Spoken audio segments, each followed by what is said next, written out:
What's up, everyone? It's 11:31 p.m. I just wasted 2 hours of my life watching NC State and UNC. NC State sucked it up again, as they always do, proven to be the littlest brother of, the North Carolinian triangle, whatever you want to call it, of basketball teams. And no matter how good they do in football or anything else, they're always the little brother. They proved it again. The only time they ever beat Carolina or Duke is when it doesn't matter at all. So they just continue to prove, you know, that they'll always be that. So, like I said, it was coming on after Duke and Wake Forest, and I was like, oh, cool. UNC State's ranked, and they've only lost one game. It's at State. I like their chances, but it proves once again exactly what I just said. So I watched UNC win, which, if you know me, you know that I don't like watching. I don't really get into watching teams, especially teams I dislike a lot, unless they're down by like 5 with 2 minutes to go. I'm like, yeah, I'm gonna turn it there and watch them lose and enjoy it, which is kind of like weird. But I don't want to watch. It's not like I'm a scout. I want to watch Duke, or I'm probably busy. So, waste of time. And it's late now. Got to get up early, but here we are. Before that, obviously, I watched Duke go to Wake Forest and just handle business. I mean, nothing spectacular, but they handle business. We'll get into that in a second. I wanted to just start with the Clemson and Duke game. I went to that game, and it was kind of last minute. We kind of have a little connection, and it worked out. So we were like, yeah, we'll go. I mean, why not go for, I don't want to say how much, $50 a ticket. Yeah. So, anyways, we went, and I know Clemson's not amazing, but they had some experience and size, and they looked like a good team, but they looked pretty nervous going to Cameron for their first conference game or whatever. So I figured it was going to be kind of slight work. And as we've seen multiple times, Duke is kind of letting people hang around. They're letting teams hang around the first half, and this like second half they come straight out, punch them in the mouth. It's like a filling out period in the first half. Second half, punch them in the mouth, game over after 2 minutes. I remember there was like a minute left in halftime, the halftime period, and I was like, oh, I'm going to go get a drink. There was like a little bit of a line, but for the most part, it had cleared out. I went back out there, and that was when, I don't even know what happened because I was getting a drink, but they were already up like 10 more points than what they were at half. I was like, did I miss everything? Presley was just like, yeah, you did. I was like, cool. But I didn't miss the 360 dunk. Saw that one very clear, and screamed like I don't know what I screamed like because it was so loud in there. I could not hear myself. Probably like a girl, though. I was sitting beside this dude, and he was drinking a lot, and we kept hitting each other accidentally. He made some jokes about it, but I was like, he was kind of, New York accent. I don't really understand it that well because I'm 100% Australian, so I don't really understand New York accents, northern accents. I don't know. Mate, I'm 100% Australian, mate, you know? So, and that is my Australian accent that I hide all the time. I know it's completely, like, you can't believe it because my accent's so good. Not really, but ever since I became a Jack White fanboy, which was as soon as I found out who he was a couple years ago, I've been trying to be Australian. So let me know if you like my accent. Presley said it's the worst one she's ever heard, as many other of my family have said. But I've never heard any of them do better, so I'm still 100% Australian. So the 360 dunk, it was crazy, right? I mean, it looked so effortless, and the fact that they were, just kind of downplaying it, like, yeah, I did a 360, yeah. And then Coach K's like, yeah, he can do that. I mean, he can do as many as he wants. Just get the damn thing in the basket. Like, if you don't do that, we're going to have a problem. And he missed one tonight. Zion did. And it's almost like the LeBron thing or the DeAndre Jordan thing where, like, he tries to dunk it so hard that it breaks the backboard and rim and everything every time that one of the times it's going to hit the rim and just bounce out 30,000 feet up in the air. So that happened tonight. He still had 30 points, over 10 rebounds, over 5 assists, and he's the first Duke player to ever do that, or first Duke freshman. I'm not sure. I can't remember. But yeah, the 360 dunk, it went crazy in there, and then it was kind of like a tidal wave. Everyone that saw it freaked out, and then everyone got on their phones and like texted everybody like, are you watching the game? Did you see that? I was just kind of like, I'm at Cameron. I'm not going to text my 7 friends in my group chat. But that's just kind of how it is now. And they're going to see it because ESPN is super bandwagon dick rider now. And they like Duke because of Zion, because he dunks. And I hate that. And they don't, it's just funny. It's like, Duke played well.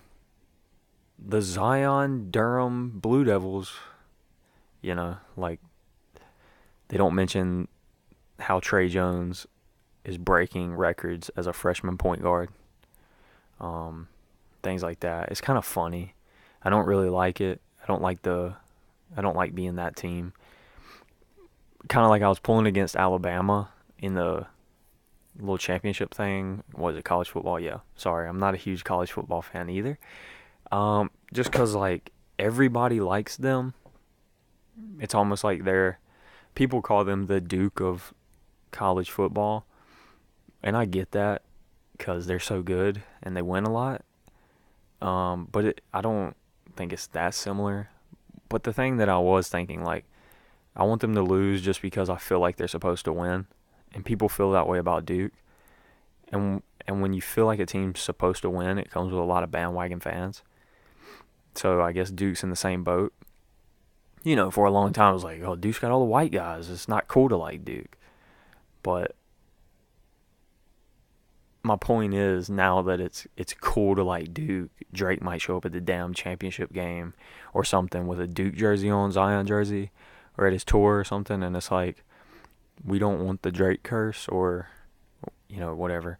So I just think it kind of sucks when you like, I know everyone that listens to this, if you're listening to this shit that I'm talking, you are a true fan, because there's no bandwagon people wasting their time listening to me talk about how I went to the game on the other night. But it's like, I don't think bandwagon means you became a fan the last 5 years. Because, I mean, you can, if you're emotionally attached to a team when they lose or win, you're a true fan. Like, you're not, if you're like, yeah, Duke's amazing, man. Zion's my favorite player. And then you're like, name the point guard. And they're like, yeah, it's that, Tyler Jones, It's like, I had so many friends like that on both ends of the spectrum growing up. It was always so funny. Because even as a Duke fan, you know more than most bandwagon-ass Carolina fans about their own team. So quizzing them and making them look stupid was always fun for me. But, so yeah. I just think it kind of sucks when it's like a bandwagon team that everybody's hopping on the bandwagon. And then you're like, shit, I'm a real fan. All these people look stupid. I don't know where I went with that, but I hope you can relate, because I feel like there's a select few for the Golden State Warriors as well. But when it gets like that in the pros, I don't really think it correlates the same as college basketball, because the pros, it's all about just where's LeBron playing? Where's Curry playing? Where's Kyrie playing? There are diehard Celtics fans because of the history. There are diehard Lakers fans because of the history.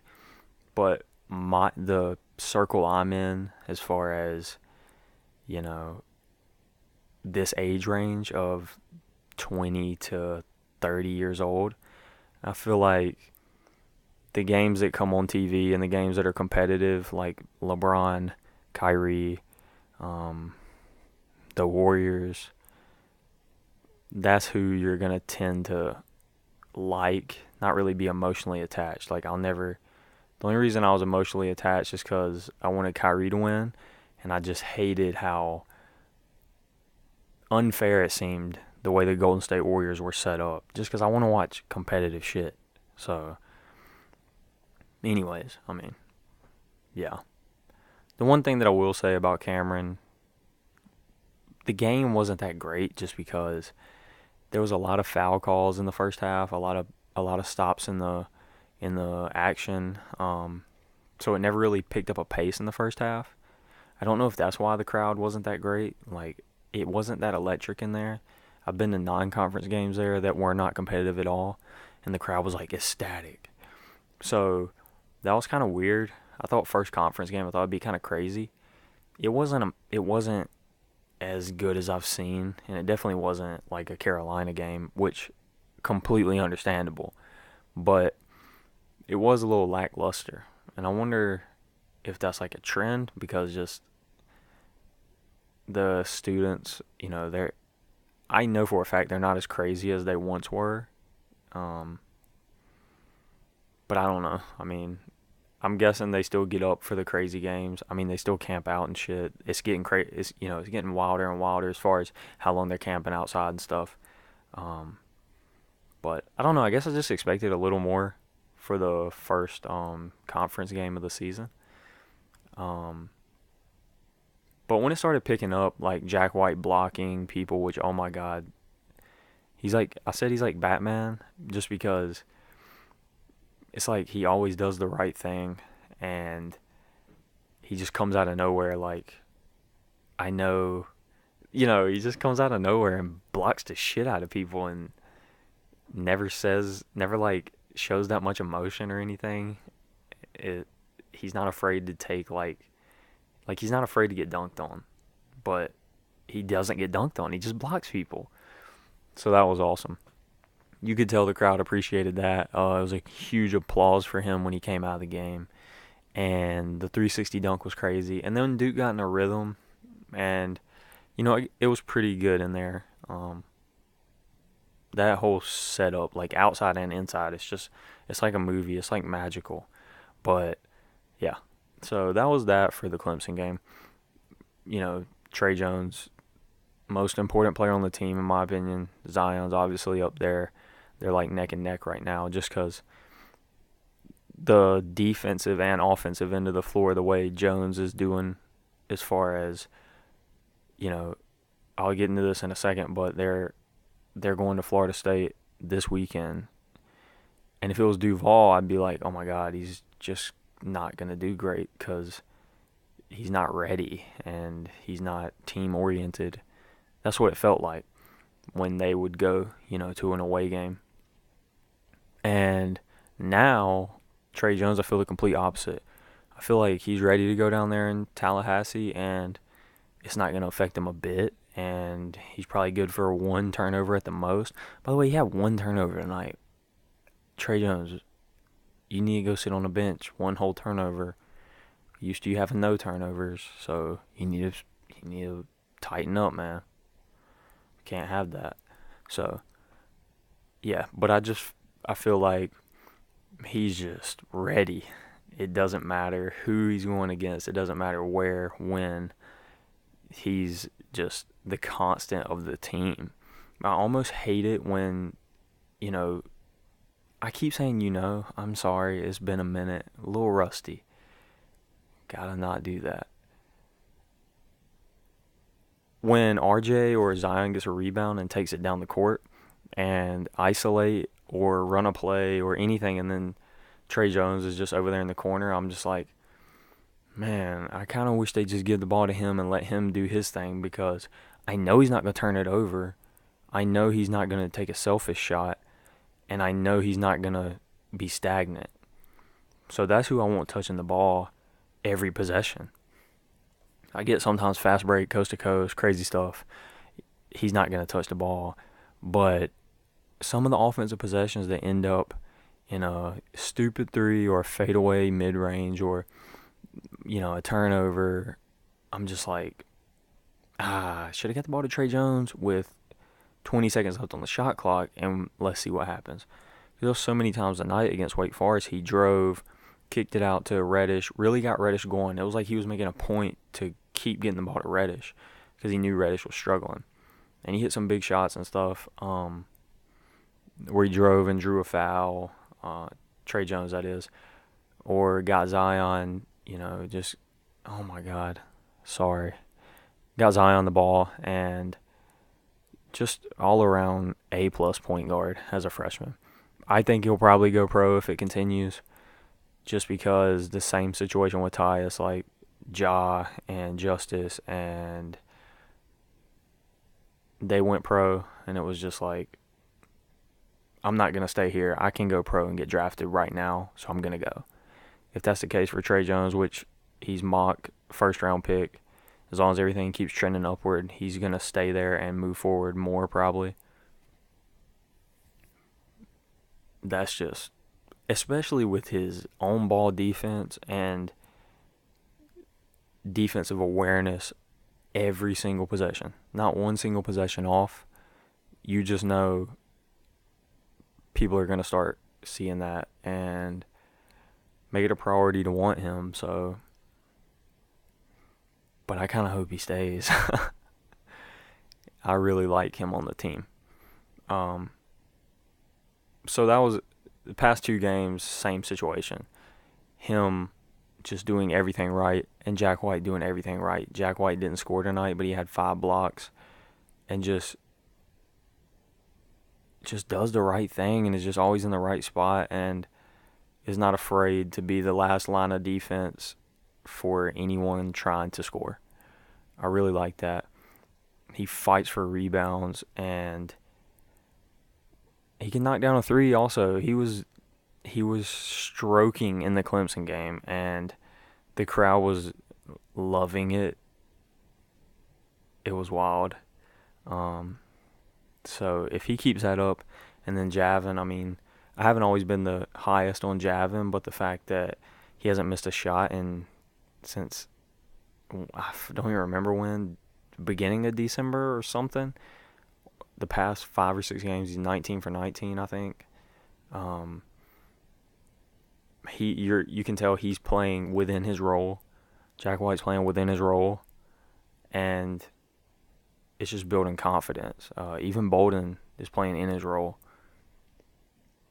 The worries that I'm worried about as far as Saturday, just those little stagnant points where they take 4 dumb shots in a row and then the other team knocks down 2 big threes, and then it's like, why did we just do that with all the talent? Post up, run a play, run a pick and roll. Stop just being stagnant and doing dumb shit 5 times in a row. And mainly it's in the first half. And it's like, you can't do this. Because if this happens against Virginia or tournament time, I don't even want to think about it, but you cannot do that with all this talent on the floor. So that's a worry. Second worry is Zion picking up 2 fouls early, which seems to be a common thing. That cannot happen. It can happen, but it's not. It's really a bad way to mess the flow up of the game for Duke's offense.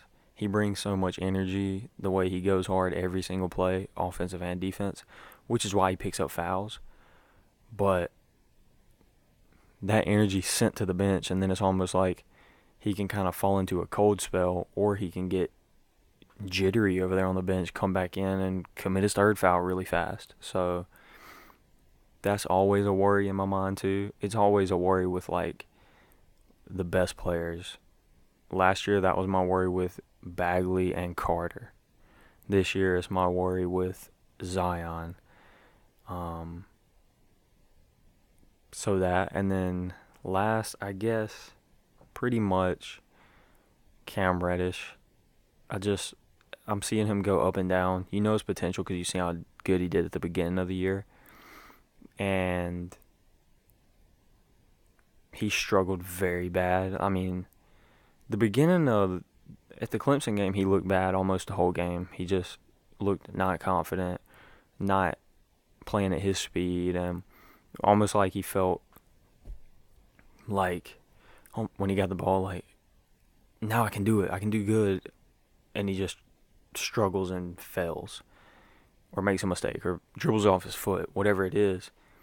It's just like, I guess, so much talent around him that he's not used to only touching the ball every now and then, and he's just in a little slump, you know.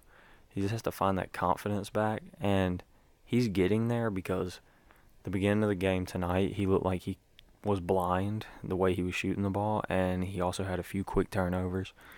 Started hitting a couple shots later in the game. I'm trying to pull up the stats.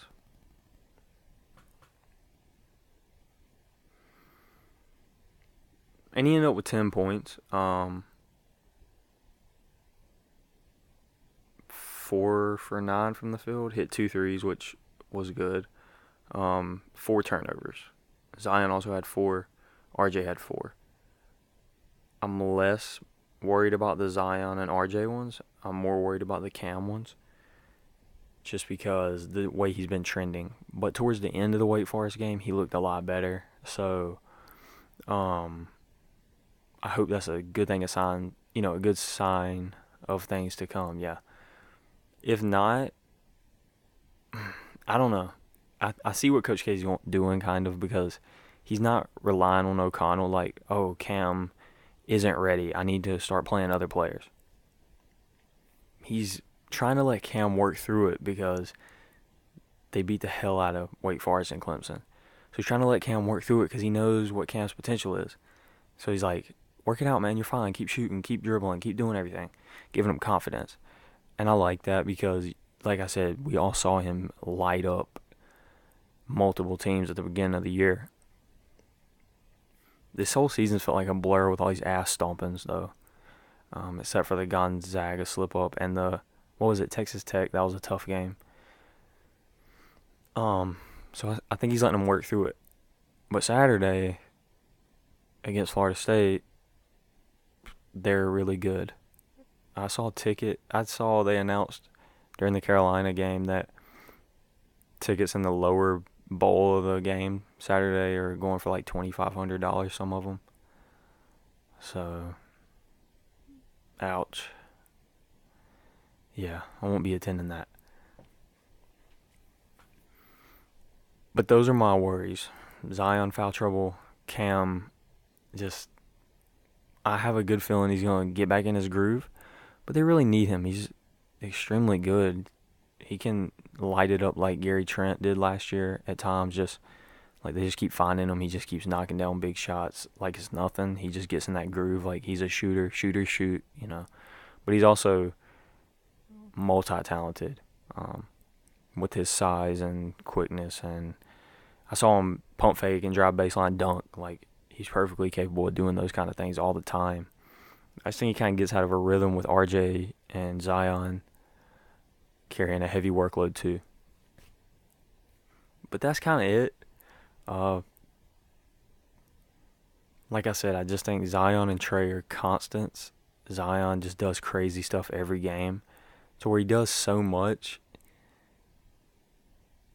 I don't even know. Tonight I watched the whole game, and I was just like, dang, Zion had a good game. And then I see he had 30 points, 10 rebounds, 5 assists, and only 1 block. But I was just like, I didn't know he scored 30, but those quick three-pointers at the beginning of the game and everything, I guess that helped. His three-point jump shot looks kind of funny, like he barely jumps. And he's a lefty, obviously, but they were falling today, so, I mean, I like how they sagged off of him at the beginning of the game. He knocked down a few, and then it was like, well, now you got to guard him, and now if you got to guard him at the three, I just feel bad for you. Could you imagine being down low, and he's coming at you full force, about to dunk on you, and it's like, I would just lay down. And the other strong suit of Duke, I'm rambling, but it is what it is. I like how this year they're defending the rim when teams try to drive in and draw fouls or drive in and get layups. That's been a problem in the past. But between Jack White, Javin, RJ, and Zion, and then the defensive awareness of Trey Jones, where basically he'll get in, just get his hand in there and knock the ball away, and the guy that was shooting is like, where did he come from?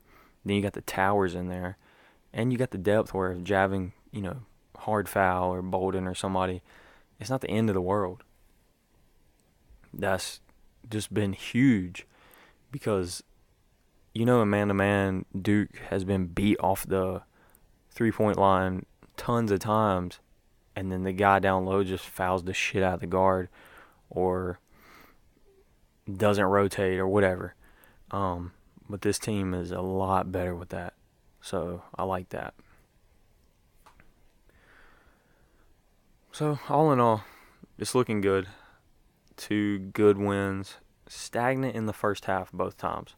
I don't know the reason for that. I'm not too sure. But I would like to see him come out and punch Florida State in the mouth. And they're probably going to need it. I mean, it's going to be a tough game. Away game, obviously. Hostile crowd down there. And it hasn't been easy in the past. So I obviously favor Duke. But it should be a good one. I'm actually cannot watch that game live Saturday because it's at 2 p.m. I'm not free until about 5, so I'm debating what to do. Should I have it streaming on my phone and catch it like every couple minutes, or should I stay off my phone all day till about 6, go get food, and watch it pre-recorded, after the fact? That would include me staying off my phone that whole time, avoiding notifications, which is a pain in the ass, and then watching it after the fact, and then turning right around and watching the Cowboys-Rams right after that. That's what I'd like to do, but it's so hard to stay disciplined and just not touch your phone and watch it as if you're watching it live. So, I don't know what I'm going to do. Probably just try to check it on my phone every couple minutes, but that sucks too, so we'll see. So you got that game, and then 2 days after, Syracuse at Duke. I mean, that'll be a fun one to watch. It's always fun playing against Syracuse. I like that it's at Duke. I'm very happy about that. So that'll be a fun one to watch. That's Monday at 7 p.m. That's a good time. I like that. Then they get a few days off, and then it's Virginia at Duke. As you know, Virginia's undefeated. They have Kyle Guy, who just, and they are disciplined, and they play the right way. The way they also play might get you bounced out of the NCAA tournament as a 1 seed in the first round. But in conference, they do good. So that one's going to be crazy. And seeing how Duke plays at Florida State, that'll be a good kind of precursor in a way, trial run, because obviously you want to see how they do away in that hostile environment. And then you get Syracuse. It's kind of like a rebound game of, okay, now we're at home. And then you get a few days to prepare for Virginia. I would really like them to beat Virginia. So Virginia has Boston College tonight, Clemson Saturday, Virginia Tech Tuesday, and then Duke Saturday.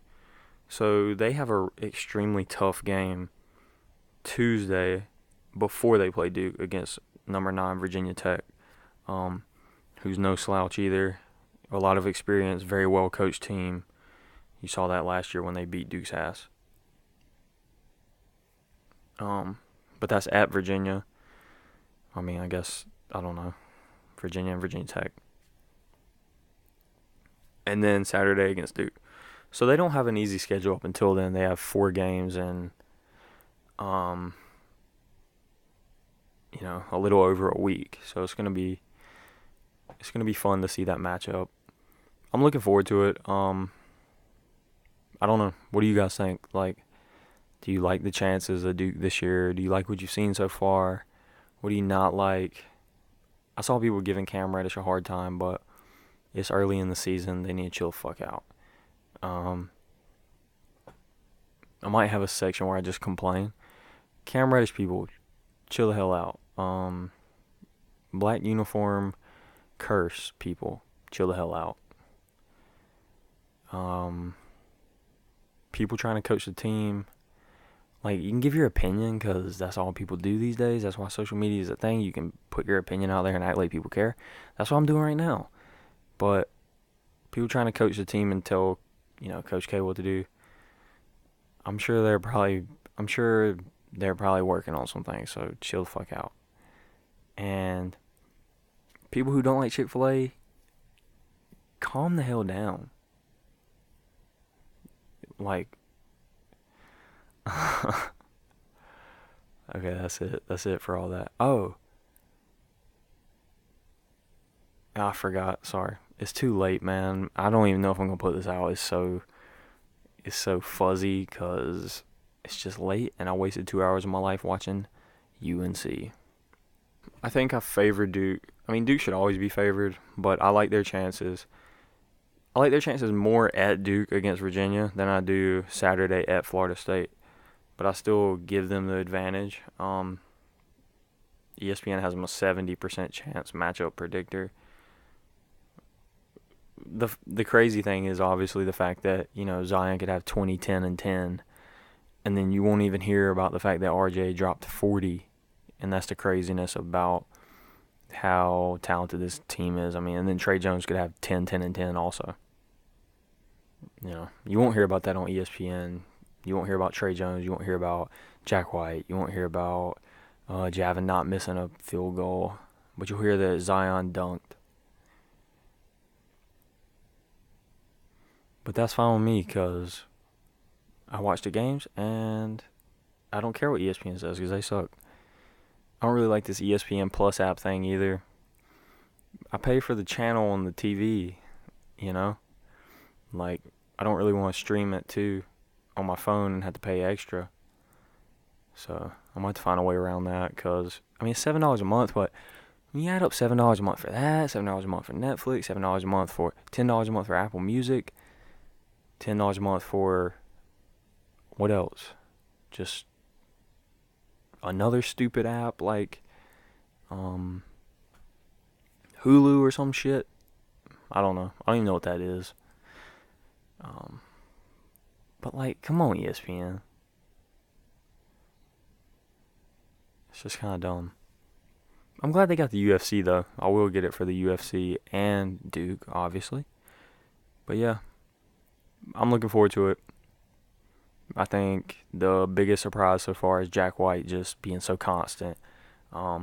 Trey Jones, not a surprise at all. You can go back in my tweets and a couple other people's. We called that one. We hit the nail on the head with that one. So yeah, appreciate everyone listening. And This one was a little spontaneous just because it's late, and that's how they usually are. But anyways, I hope everyone had a very Merry Christmas, Happy Holidays, and a good New Year. I just want one thing, and that's a championship this year. I think it's safe to say that with the talent that they have and the lack of visible holes that this team has as a whole team, they are freaking due for a championship. The powerhouses of the league, there's no insane powerhouse.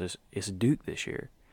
So they had a good chance last year too. I liked their chances. They were picking up speed as they went, but the point guard was a huge issue. The void at point guard, as far as just looking in the past at how good the point guard position was in the title games or the title years that we won, that was just a glaring hole the past 2 years. So